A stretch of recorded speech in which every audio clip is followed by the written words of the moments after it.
Jean-Charles Viola, bonjour. Bonjour. Une question. Avez-vous déjà été victime de l'escroquerie à travers votre propre téléphone?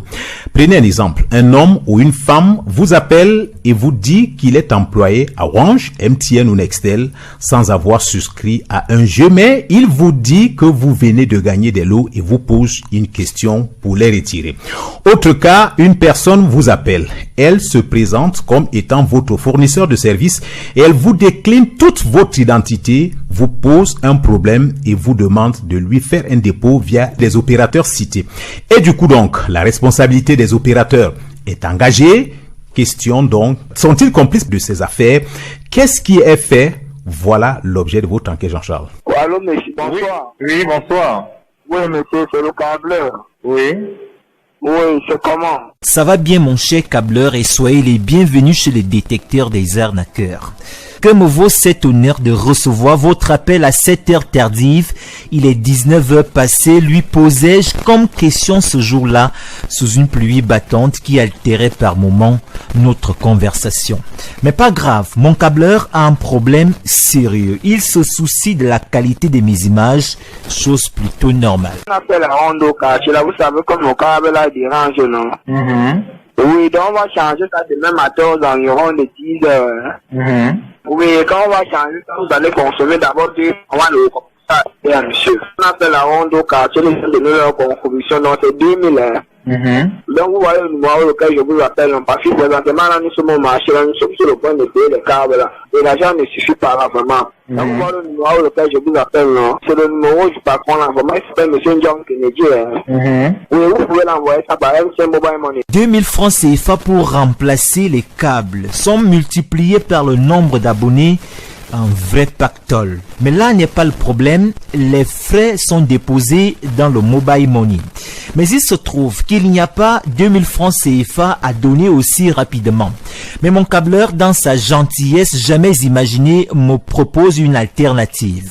Il peut toujours prendre ma contribution plus tard, mais pour lui faciliter la tâche, me dit-il, il suggère m'envoyer un code dans lequel je devrais simplement insérer mon mot de passe mobile money. Et le moment venu, rassure-t-il, seuls les 2000 francs CFA demandés seront prélevés dans mon compte. Problème. Mon interlocuteur ne connaît pas où j'habite exactement, car un polygame de circonstances pour lequel je me fais passer vit forcément à cheval entre plusieurs quartiers. Mais lequel étiez-vous? Lui demandai-je ce jour. Vous étiez dans quel quartier? Parce que moi je suis polygame, mais mes deux épouses habitent dans deux quartiers différents. Vous étiez de quel côté? Là où il y a la femme qui est là, Où? Koumdoum? Oui. Sauf qu'aucune d'elles n'habite à Koumdoum. Je l'habite où? Ah, vous étiez où? Question plutôt embarrassante. Le jeune homme raccroche. Je relance aussitôt et après plus de 15 minutes de conversation, il pose enfin ce qui pourrait paraître comme étant son véritable problème, le loyer. Oui, monsieur, il est clair. Oui. Oui, monsieur, si vous pouvez m'envoyer même d'abord 5 000 francs là, vraiment. Vraiment, j'ai un problème là, j'ai un problème de loyer là, vraiment. Pourquoi vous avez commencé à disant que vous étiez le câbleur? Vraiment, monsieur. Je suis désolé. Désolé d'avoir joué à ce jeu qui aurait pu lui coûter une lourde peine selon la loi sur la cybercriminalité et la cybersécurité au Cameroun. Toutefois, au milieu de ce jeu quotidien vécu par plusieurs abonnés, se dégage une multitude d'interrogations. Comment ces arnaqueurs, qui se présentent par moments comme des employés des opérateurs de téléphonie mobile, réussissent-ils à décoder l'identité des abonnés? Comment réussissent-ils, à l'aide d'un simple code envoyé aux clients, à vider les comptes de ces derniers? Des questions et bien d'autres auxquelles Melvin Akam, le directeur des relations publiques et communications de MTN, voudrait répondre avec bonhomie. L'utilisateur est lui-même le premier protecteur de son compte. Personne ne peut accéder à son compte sans avoir eu accès au code d'accès.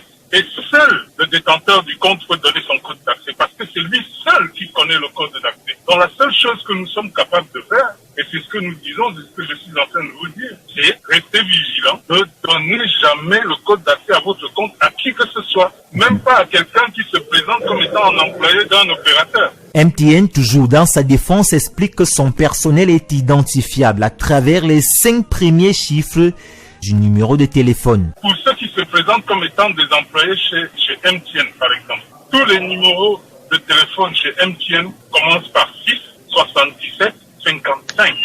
Donc, si quelqu'un vous appelle, il n'a pas un numéro qui commence par 6 77 55, il dit qu'il est un employé de MTN, sachez d'emblée que c'est un arnaqueur. Contactez également, Orange Cameroun répond via un courriel, je cite, « Nous vous rassurons qu'Orange Cameroun ne communique pas avec ses clients à partir des numéros ordinaires. » L'opérateur rajoute, « Quant à ce qui concerne le nom de la victime, il n'y a rien de plus facile que de simuler un envoi d'argent pour avoir le nom de l'abonné et ensuite l'arnaqueur vous appelle à travers ce nom, question de vous mettre en confiance avant de vider votre compte Orange Money ou de vous demander d'envoyer de l'argent.